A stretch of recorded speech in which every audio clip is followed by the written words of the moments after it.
Two wheeler நிக்குது, நான் பக்கத்திலேயே போறேன் பாருங்க, பக்கத்திலேயே போறேன், டூ வீலர் மேல இடிக்கல.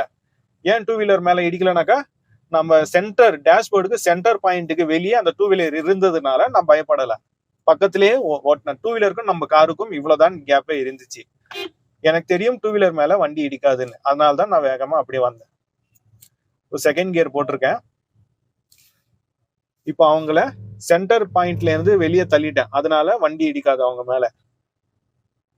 அவ்வளவுதான். பாத்தீங்களா, லெஃப்ட்ல இருந்து ஓவர்டேக் பண்றாங்க பாத்தீங்களா?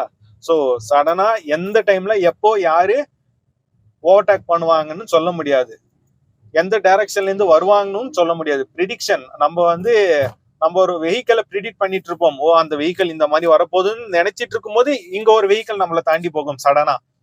அந்த டைம்ல நம்ம பயந்துடக்கூடாது. அந்த சுச்சுவேஷனை ஹேண்டில் பண்றதுக்கு நம்ம கத்துக்கணும். சரிங்களா?